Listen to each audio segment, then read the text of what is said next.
Derek, one thing that Coach Kidd talked about, he mentioned growth of some of the guys, and your name was one of the first names that he mentioned for growth in his players this season. Could you talk about how you've grown as a player this year as a Maverick? Offensively, just being able to space the floor a little bit more and be one of those extra decision makers whenever I get the ball and I'm going downhill. And my team just trusts me to play that way and keep going. You guys have helped Karl Anthony Towns down in this series. What particular things have you done to keep him down? Just keep as many bodies in front of him. We know he likes to get to his right hand, try to keep him away from that, and just make him shoot over every contestant. Basically 9 times out of 10, make him put the ball on the floor because we don't want him shooting threes. Mm-hmm. What's your mindset now that you guys are up 3-0, knowing that no team has come back from a 3-0 deficit? My mindset does not change. It's the same thing. We still need one more to get this done. And until that one more is finished, we ain't happy. You've always talked about being confident in terms of your shooting ability. You was camped down in that right corner, drilling threes last night. How did you feel about where your game is in terms of your shooting based off of what you're being asked to do for this team right now? I feel good. I feel as good as I did in the middle of the season. Yeah. I'm not losing confidence in any of my game. I know what I do well, and my teammates know what I do well. If I miss a shot, it's just one shot. You're not going to make every shot in your career, so I can care less about missing a shot. I'm going to shoot the next one. Where does that confidence come from? It's just always been inside. I just haven't had the opportunity to play as much, or I haven't had the opportunity for the ball to be in my hands as much. During this playoffs, you've consistently taken the other team's toughest guy to guard. Have you allowed yourself to think back during this run and say, hey, here's what I did in the first round, and take pride in that, or are you just kind of going one step at a time here? Yeah, I go one step at a time. I really don't. I don't really look at the previous series. After the last game, I probably watch the last game again and just wash it off. It's done. Even if you don't look back, do you think it can be a building thing where you had success in the first round, you had success in the second round doing that, and do you think that that's helped you as these series have progressed? I just feel like I'm a great defender. That's what I am. I believe that I should have had possibly been on second team on defense if I would have met the requirements. But I'm very confident in my defense, and I trust my defense, and I know what I'm capable of on the defensive end. So if I ever get mad at myself on the defense end, it's because I hold myself to a high standard. Derek, not to take you too far back down memory lane, but what is it about being a defensive player that you really fell in love with? It all started where I was raised, where I grew up at. I always played against my older brothers and my cousins, and always played against older players, period. And if I wasn't able to guard, I wasn't going to be able to play. So that's why I guess that's where all the defense started. There are takes of Luka Doncic, talking to all the best players from the series that you faced before, and he's always saying something to them, how much of a trash talker is he that we don't really see? He's not that much of a trash talker. And I don't even think he was talking trash at those moments. He just loves the game of basketball. He's passionate. He goes out there and he gives it everything that he has. And throughout the course of the game, words are going to be said throughout teams and throughout players, but nobody ever knows what is being said, so we'll never know. They finally started rotating off the corners, giving you guys some daylight on those shots a little bit in Game 3. Does your process change in terms of how you're thinking about the game when they're actually rotating away from you versus if you have to kind of find other kinds of opportunities if they're sticking to you? No, they're leaving away from me. I'm open. My teammates going to find me. Yeah. I know Luka, Kai, they are fantastic offensively and putting the ball in the rim, and they're they're almost as good at finding their teammates the same way. And that's one thing that Luka and Kai they done this whole season at a high level. They always made sure that they got to their spots, and if they ain't have nothing, they made sure that they got everybody else involved. And that's one thing we always ask them to do. What's it like for you, DJ, when you got two snipers out there that can get the job done? If you guys need a bucket, Luka and Kyrie can go get it. It's amazing. you just sit back and sometimes you find yourself watching. But I mean, it's amazing. Like I said before, those two are amazing talents and they do their job very well. Derek, last night when Lively went down, that was obviously a scary moment. How were you all able to stay poised and focused and just keep going forward in that game? It's a next man up league. I mean, it's sad to say it, but we never want nobody to go down. But D-Live know that we're here and we're gonna hold him down, and we got his back through everything. And I mean, we waiting for him to get back. I mean, we don't know what's going on, so we'll assess by tomorrow and see what's gonna happen. And I mean, like I said, it's the next man up league. You gotta be ready whenever your number's called. Given the pride that you do take in defense, when you were coming up, whether it was high school or college, were there any NBA players that you kind of looked at and thought I could be like that, or patterned your defensive ability after that, or were you just kind of your own guy? I feel like I was my own person because my build ain't as great as everybody else's. I mean, everybody think I'm skinny, I'm thin, but I'm not weak. Hey, nobody's about to just try to bully me. It's not about to happen. So, I mean, it's just who I am. I just play defense. I love it, and I take pride in it. I don't like when people score on me. When you go down, which happens a lot because you're on the court, you get up kind of slow. Kind of reminds me of like a running back, kind of walking slowly back to the huddle. Nah, but once my adrenaline is pumping, I'm good. I fall, I get back up, and no matter what, even if I fall down and I'm down for a second, I'm always get back up and come back. What was hurting when you popped into the locker room? And I think at the end of the first quarter or second. Oh no, I just walked to the back and went to the bathroom. Well, you were blitzing a little bit before that you hit your wrist. I just had to pee. I guess that hurt. Yeah, a little bit. And you ain't go for a long time. It's just you gotta go. When you gotta go, you gotta go. So. Derek, how has the season, exceeded your expectations? For me, I didn't know what to expect coming in, and I mean, Coach Kidd. When I had my interview with Coach Kidd before I signed here, he told me that I had to work for everything that I got, and I mean, I told Coach Kidd, like I told y'all before, it's something that I've always had to do throughout my career, so it's not going to be something that's going to make me be down, make me feel some type of way. So I've never been handed anything, so everything that I worked for, I've got it. So I'm just glad to be here. Why was the two trades with PJ and Gap, why was that the missing links to get you guys to the point you are today? We got a lot more rim protection with Gaff, D-Live, and I'm going to throw myself in there as well. I mean, PJ, he does a tremendous job on ball, making sure he keep his man out the paint, and I do the same as well. But, I mean, defensively, we have two elite defenders on the wing, and we got two elite defenders in the paint. So, I mean, I feel like that's our recipe right there. Do you feel like you guys not getting enough credit for being good on the defensive end of the floor? It is what it is. I mean, if we're not getting the credit now, they're gonna realize it later. What's this like for you getting these opportunities here in the Western Conference Finals? It's a great opportunity, to be a part of this, and to know what we're trying to build here, and for me to have these opportunities, to have this chance to play in the playoffs my first time, it's a great experience. Mm-hmm. Now, I was going to ask you, because you were getting a lot of more minutes earlier in the season and all that, how difficult is it to stay patient and just wait your turn, so to speak? Yeah, it's difficult, but that's part of being a pro. Staying ready whenever you hear your name called. Going out there and being able to be ready to perform. And I feel like that's something that I've done good this year is staying ready. So whenever I hear my name called, and I'm able to go out there and perform at my best. So yeah. Your first playoffs, Derek Lively's first playoffs. How is it that this team is like? Talking to you to get ready for that time, even though you don't have much experience?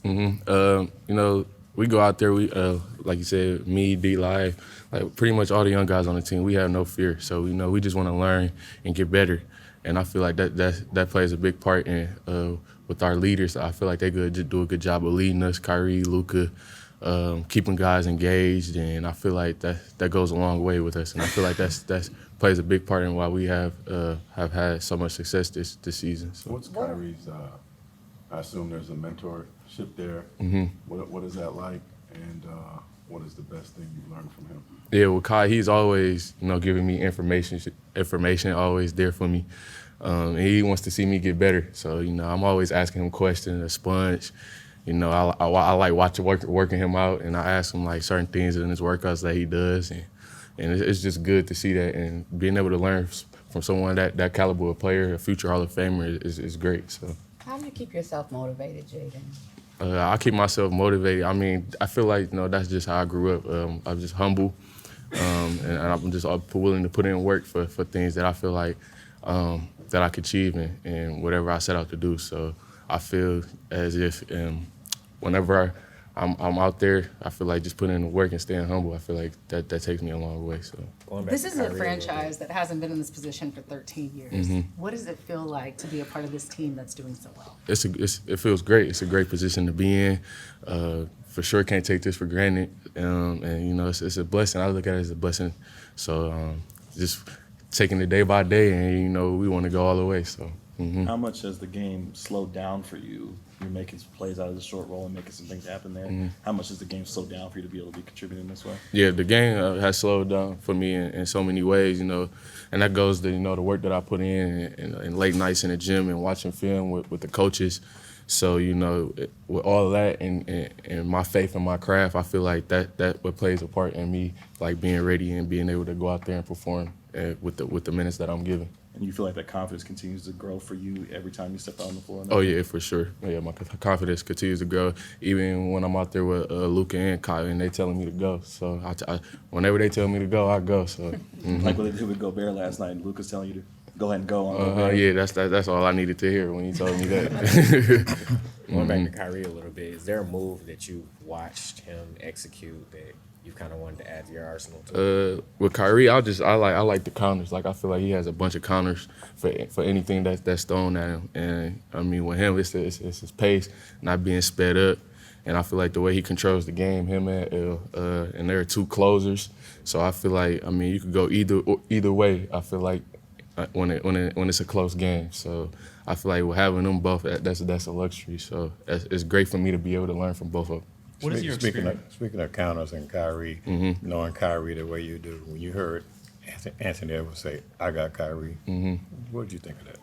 Oh, he gonna be in for a long night because I already knew Kyle was coming, right. and Kyle liked that type of stuff. I feel like that get him ready, that get him going. So, What has your experience been? A really high-level defensive opponent, and they're throwing all kinds of coverages at you guys, changing up all the time, trying to figure you guys out. As you're trying to navigate all that, what has your experience been in that process? With the different coverages, just reading the game and taking what the defense is giving us. Not really being sped up and playing together and playing at our pace. I feel like we do a good job of sticking together. Even when teams do go on runs, I feel like we do a great job of keeping our composure and just leaving it all out there on the floor. So. Jaden, you've never been shy about representing Detroit. What has it been like this season, especially right now, getting that hometown love? I'm sure they're in your DMs and group chats and everything supporting you. Yeah, it's great, to have my family and a bunch of my friends from my hometown, Detroit, watching me and seeing how far I've made it. It's truly a blessing. I just thank God that I'm in this position today, and I just always just remain humble and just give gratitude. So. Jaden, have you taken yourself outside of your position as a professional basketball player right now and thought from maybe your 7-year-old, little kid self, like a childhood perspective of, I've got Luka and Kyrie as my teammate, Jason Kidd, a Hall of Fame head coach, Chuck and Shaq are talking about the game that I'm playing right now. Like, how surreal 2 years in the league is this moment for you? Have you given yourself time and space? Really, I think about it, and it really is just a dream come true when I think about it. And like I said, it's just a blessing to be here. And I'm super grateful to be on this team. I feel like we have a bunch of great guys and coaches that are stick together and believe in each other. So I feel like when you have a great organization where people just want to see everybody do good and push for each other, I feel like that goes a long way. And I feel like that's why we having good success this season. So. You of course get to see Luka and Kyrie every every day, but during the games, is there a moment that you still get amazed, especially when it comes to Mhm. closing the games, those special Mhm. moments, like what they get to do? Yeah, I'm pretty much. They amaze me every game, pretty much. Like they do something new every game with Kyrie and Luka. I mean, just like the moves that they do, they pull, or the layups Kyrie does, or the step backs Luka does, and them moments I feel like are what makes this game so fun. So. You are What move 1 year. does Kyrie have that you're most jealous of that you've tried to add to your game? I'd probably say I don't know what move. I'd probably say I feel like I could do the moves he could do. It's just the counters and like the timing and his pace, and I feel like just being able to learn from him and being a sponge towards him. I feel like it's only gonna like rub off on my game. It's So. the quickness that with the adaptivity Mhm. that comes with, right? Yeah, the quickness and yeah, like how intentional he is with his moves and stuff like that. So. I saw a stat that you guys have 48 lob dunks in the playoffs. All the other teams have 59. Why has the lob dunk been such a threat for you guys? I feel like the lob dunk. I mean, that goes to our bigs. I feel like they've done a great job, holding the paint down, and whenever we able to get in the paint and the bigs step up, you could just throw it up. Those guys gonna go get it. You could throw it anywhere. With D Live and Gaff. I mean, ever since we got Gaff and Lively was such a big asset to the team when we got him. So just having those guys to be able to have lob threats and people who can protect the paint is good for us. We heard from Jason about the leadership role that Markieff has been playing all season long. Mhm. Any relationship with you guys, and what has he kind of told you throughout the season? Yeah, Keith, he talks to everybody in the locker room. He's pretty much like the one that like holds the locker room down. So with Keith, he's just like the OG. Like everybody listen to him, like everybody respect him. So it's like it's a respect factor in the locker room that goes a long way with Keith. And I grew up watching Keith like since I was younger. So I've always known him and his brother. So and I worked out with him when I was younger. So he's a good dude, and I was just glad to be his teammate. So. Anthony Edwards is just 1 year older than you, and he has to lead the Timberwolves. From that age perspective, do you think how hard do you think it is on them to have a leader that is so young? I feel like he's still growing. Like you say, he's young, so I feel like he's still a young player that's growing in this league. He's already pretty much a superstar in this league, so he's going to keep growing. But I feel like he's going to continue to get better, and yeah. Jaden, from the outside looking in, one of the things that's been talked about most recently Mhm. is your growth as a playmaker. Can you talk about how Jason Kidd, being one of the best playmakers ever, has really helped you mold into the playmaker that we see every game now? Yeah, with Coach Kidd, he's always giving me, good feedback, telling me, whenever I'm out there, just play my game and slow down, read the floor. So I feel like with Jason, having like a Hall of Fame like point guard as a coach, I feel like it's great. Being able to learn from him, and I respect his love for the game and just like his love for the game. So I feel like How much easier is it to throw those alley-oop passes that you've completed a couple? Mhm. When you have targets that are probably the jumpiest, most athletic players you've ever played with. Yeah, I mean, it's easy, when I'm out there reading the floor and I see that the big stepping up and nobody's on like dropping down on the help side for the big. So, or it's like somebody that's too little to even be able to contest it. So, I mean, you could just throw it up there and they'll go get it. So just reading the defense. In 3 series in, what would you say has been the most challenging part of the playoffs that you had to like take some time to adapt to? I would say, for me, it's been a bit different. For me, it's just more so about like staying ready. And when I hear my name called, just being ready. And I feel like, that's what I've done and trying to be able to take advantage of these opportunities and, just keep going. How hard is that, though? Because you've been starting your whole life and now you're just coming off the bench every now and then. Yeah, that's what I go back to saying, always just staying humble. Not really letting that affect me, staying in the gym, still working out, keeping my body healthy. So I feel like, that goes a long way, just being a pro, staying ready. So. Jaden, you've been a part of a lot of teams and a lot of locker rooms. Mhm. Just talk about, at the end of the day, after it's all said and done, where is this team going to rank for you as far as like a brotherhood? Because media is saying, it feels special in Dallas, and it really does with you guys. I feel like, all our guys, I feel like we all close, and I feel like we all, just like you said, brothers. And I feel like, with any other guys, you can hit them up even outside of here, you know, go grab something to eat, something, whatever it is, you know, just hang out, do something. And I feel like we got a special bond with our guys, and I feel like when you have those type of bonds with your coaches and players, I feel like that's good. So. Do you feel like the moment that D-Live lost his mother, that maybe, you know, even took it another level, because that really put, you know, basketball into perspective? At the end of the day, it's just a game. Mm-hmm. We're here for the stuff off the court as well. Do you think? Mm-hmm. Yeah, I mean, yeah, that's sad. You know, that's sad to happen for, you know, D-Live, but you know, he knows that everybody in the locker room and in the organization is here with him by his side, and he knows that if he ever needs to pick up and call anybody, you know, we gonna answer for him, and you know, just know like that he has people like by his side. So. No, you trust that. All right. Practice crowd. That's right. Let's go with the health. Omax is out, and D-Live and Maxi, there will be a update on their health later today. Coach, Bill Walton passed. Yeah. You want to see if any words about him? Yeah, when you talk about Bill Walton, UCLA legend, he always talked about the Pac-12 or Pac-10 or Pac-8 as the League of Champions. We all know that. I think the Pac-2 is dissolved or is, you know, leaving, but it's a legend lost when you talk about, you know, basketball and what he brought to the media side, you know, as a ex-player. To be able to be successful, not just on the court, but also on TV. And so, you know, just understanding that his loss will be missed. The Mavs, the Wolves led for most of the series in terms of percentage. What makes you think that you guys were able to push it back and close all 3 games so far?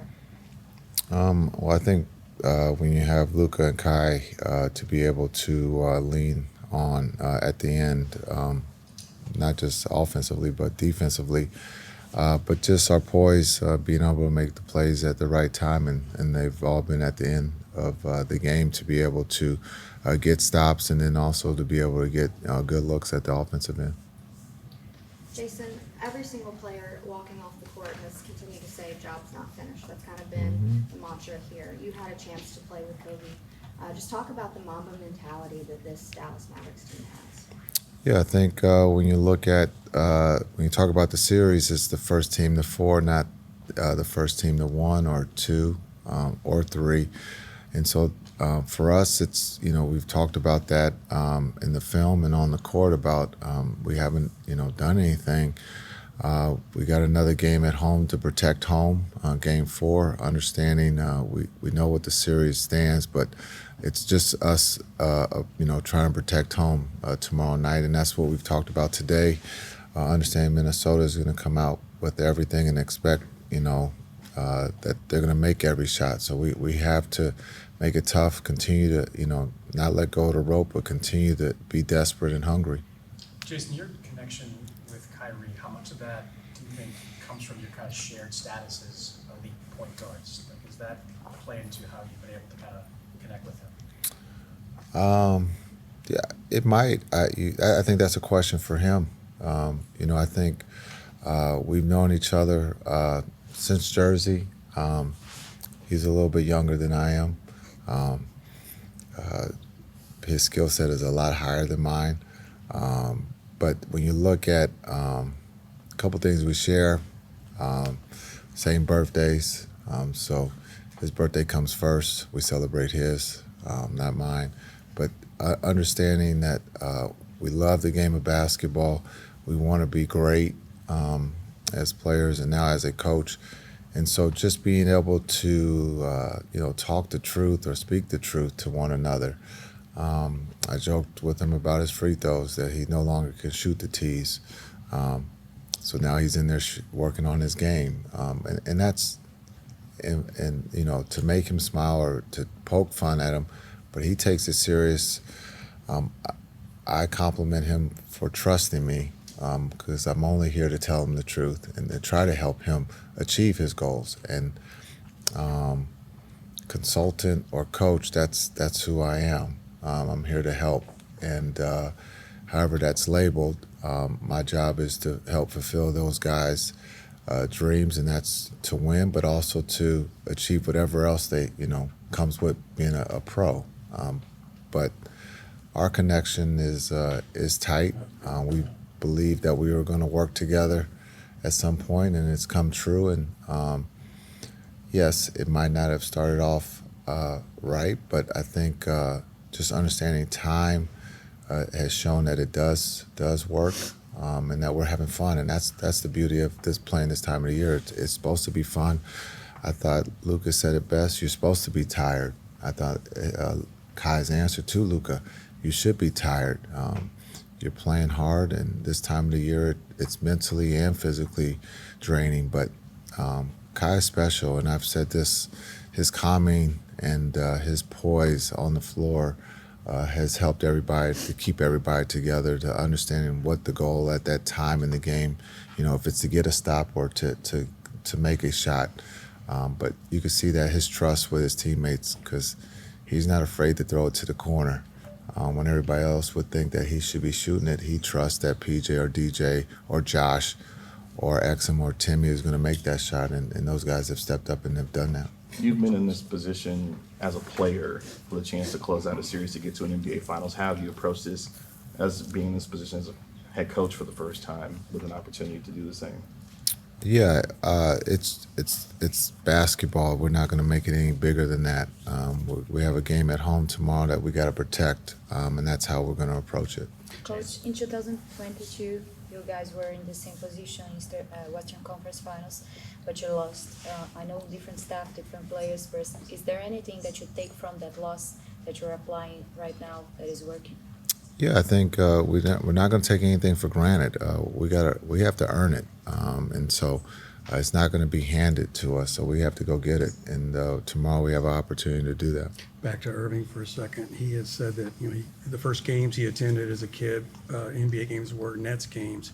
Do you recall the first time you guys actually met? What the circumstances were? Yeah, he was in high school playing in one of the Nike events, and I got to see him. He was pretty good. Just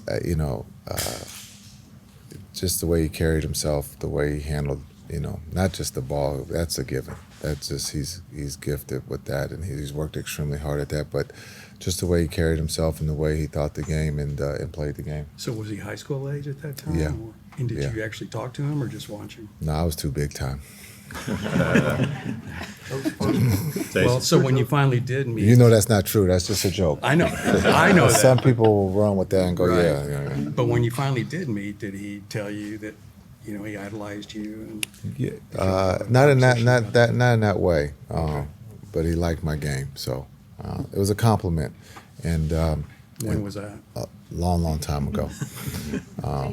So he again, we go back to Jersey, and when we had the opportunity to get him, I thought it was a great fit for Luka and for the Mavs. And no matter what was going on off the court, I thought on the court he was a perfect fit. And it's turned out that he's not just a perfect fit on the court, but off the court too. Coach, Luka said last night that he's learned a ton from Kyrie throughout this playoff run. I'm just curious, from your perspective, spending so much time with those guys, how have you seen Luka evolve in this postseason, and how have you seen maybe the Kyrie effect on Luka? Yeah, I think just the trust and Luka's always trusted his teammates. I think you can see with the double teams, he's going to, trust that the bigs or whoever's rolling is going to make the right play. Just the understanding of he sees Kai competing on the defensive end, he's competing on the defensive end. And so I think they push each other in a positive way on the floor on both ends. But also I think they give each other security that if one is tired, he trusts that the other one can deliver. And it's not his turn or my turn. It's like, hey, can you take this home? Or the other one goes, can you take it home? And if one says, I'm tired, the other one feels that he has to step up and do his job. And so it's a matter of being great teammates, And we've talked about this preseason of we thought that they got to know each other, and again in Madrid, and being Luka's second home, Luka got to show his second home to everybody, and I thought him and Kai hit it off extremely well. Jason, you mentioned being there for your team as a coach and even a consultant. When you think about this group of guys and who they are even outside of the game of basketball, how proud of you of this group of men? I'm proud of them. I'm ecstatic. All the positive words you can think of, and because to see these young men grow, from Hardy to Exum to D Jones, and I'm not naming the stars on purpose because we always talk about the team. Luka and Kai get a lot of the mention, but D Jones, to see his growth this season as a young man on and off the floor, getting Gaff and PJ just recently, to see their growth and their excitement to be here. But it just talks about our culture as a whole, when we can absorb new players from the outside or young men from the outside and bring them into the Mavs culture. It's a beautiful thing, and these guys have created that. And along those lines, Chris just a little while ago said that the Wolves are kind of dying by the poison they're picking. I know you guys don't need a validation, but do you feel like the way you guys have executed late in games, particularly in this series, has kind of put a stamp on, yes, everything that you thought was going to work is going to work?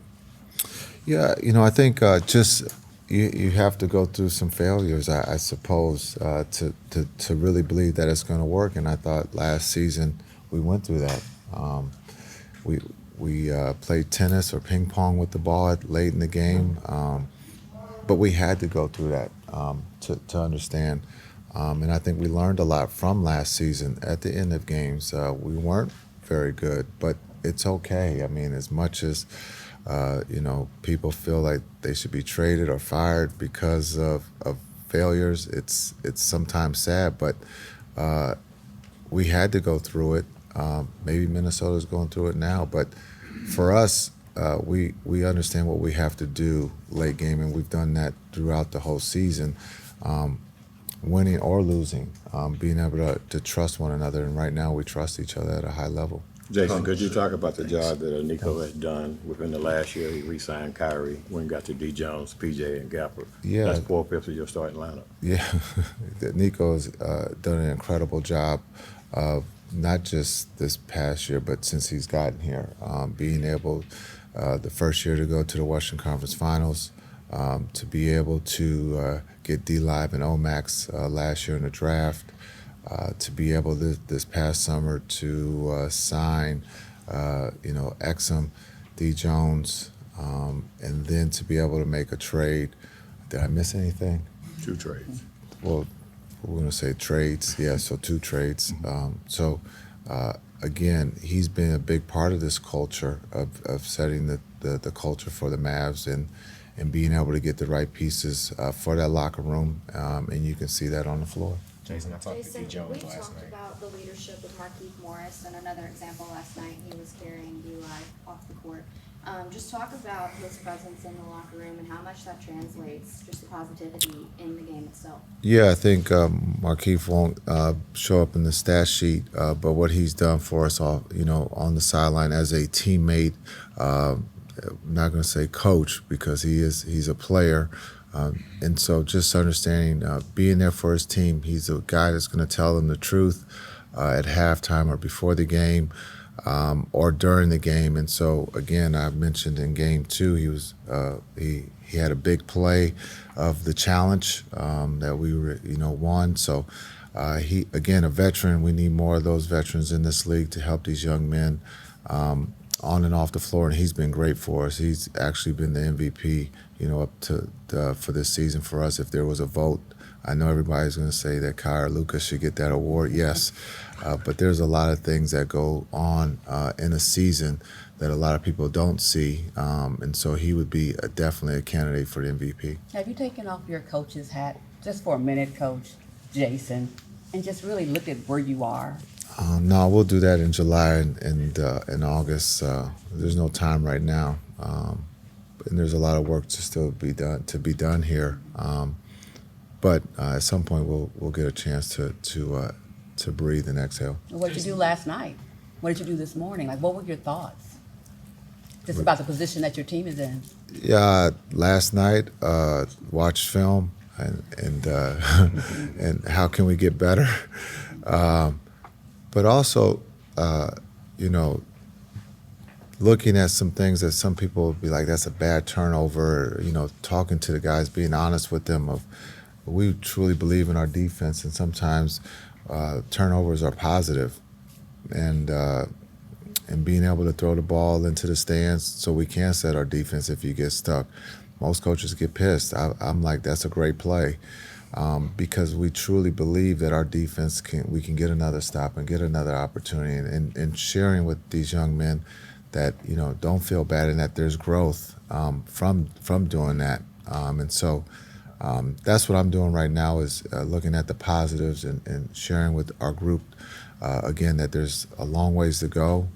We got another game tomorrow night, and we need that energy, the physicality, and being connected if we want it, to advance. Jason, you mentioned having no concerns about Kyrie on the court. All the off-the-court stuff that's kind of dogged him the last few years. How concerned were you about that? How quickly did you realize that it wasn't going to be an issue here? Yeah, I wasn't concerned about the off-court. I knew Kai, understanding Kai is a young man that you can talk worldly, not just basketball, which is kind of cool if you're into other things. And so just understanding that Kai, has an opinion, and that's what's the beauty of our country is that you have freedom of speech, and he has an opinion on different things. You can agree or disagree. You can agree with his defense or disagree with his offense, or is he the best player? So I wasn't concerned. I truly believe you're seeing Kai, the person here in Dallas, on and off the floor of who he is, and he still will have his opinion of what he thinks. And here with the Mavs, we support that, and we're not here to hold anybody back. We're here to help them be the best young men that they can be, because they are fathers, or future fathers, husbands, and we want them to be the best, not just on the floor, but the best in the community.